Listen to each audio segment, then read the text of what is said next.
थे, डंडे मार रहे थे, बेरोजगार युवा नौकरी मांग रहे थे, सड़कों के ऊपर कहां थे आपके 10 के 10 एमपी? तालियां बजा रहे थे बेरोजगारी पे, आपकी बेरोजगारी का मजाक उड़ा रहे थे। और हद तो तब हो गई जब आपके बेरोजगार बच्चों को यूक्रेन भेज दिया खट्टर सरकार ने युद्ध के अंदर मरने के लिए।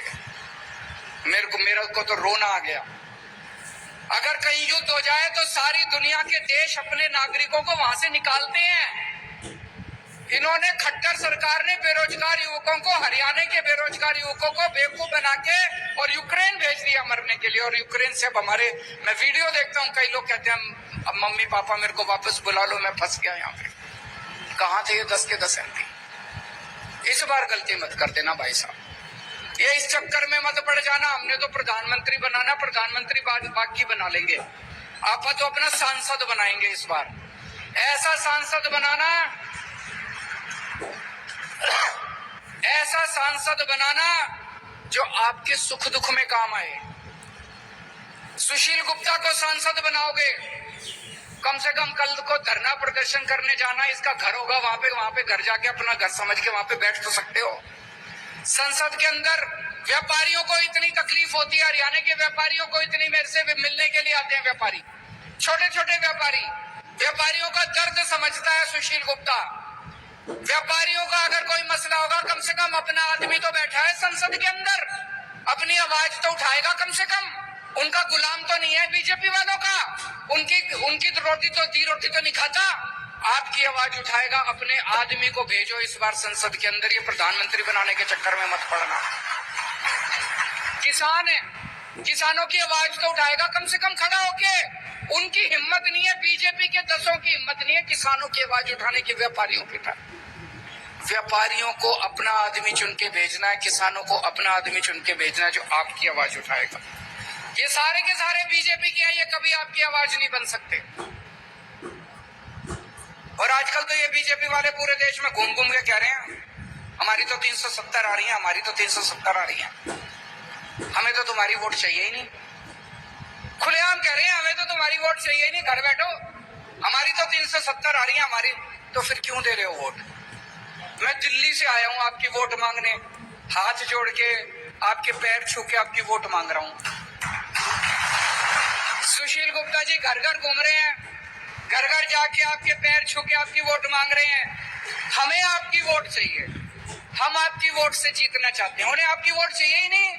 वो तो कह रहे हैं 370 आ रही है, जो 370 आ रही है तो तुम हमको वोट दे दो यार। वो तो अपनी पता नहीं कहां से लाएंगे, जहां से भी लाएंगे, उनको 370 आ रही है, उनको जाने दो।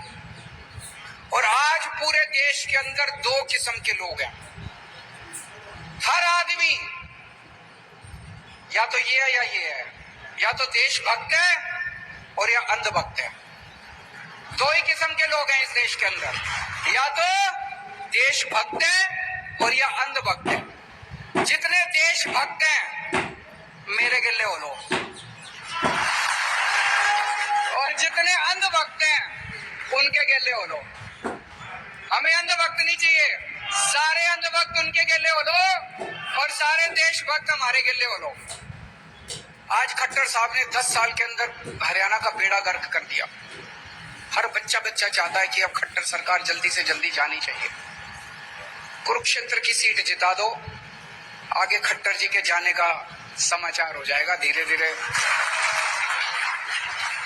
तो आज से कुरुक्षेत्र का आम आदमी पार्टी अपना कुरुक्षेत्र का कैंपेन लॉन्च कर रही है, और कैंपेन का हमारा स्लोगन है बदलांगे कुरुक्षेत्र, बदलांगे हरियाणा, इब के इंडिया ने जिताना। कुरुक्षेत्र बदलेगा तो हरियाणा भी बदलेगा, और हरियाणा बदलेगा तो इंडिया जीतेगा। तो मेरी आप सब लोगों से विनती है, आप लोगों को ये चुनाव लड़ना है। सुशील जी आपके यहाँ पे पड़ोस में ही रहते हैं, ये शामलो कला गांव है ना, एक पता है आपको? शामलो कला गांव है जींद में, आधे घंटे का रास्ता है यहाँ से। तो यहीं का रहने वाला है, आपके बीच का आदमी है।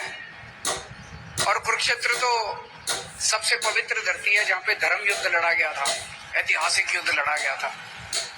धर्म और धर्म के बीच की लड़ाई है। पांडव जीते थे, कौरवों के पास क्या नहीं था, सब कुछ था उनके पास। सारी इतनी बड़ी फौज थी, सारा धन धान्य था, सब कुछ था। पांडवों के पास क्या था? भगवान श्री कृष्ण थे उनके साथ।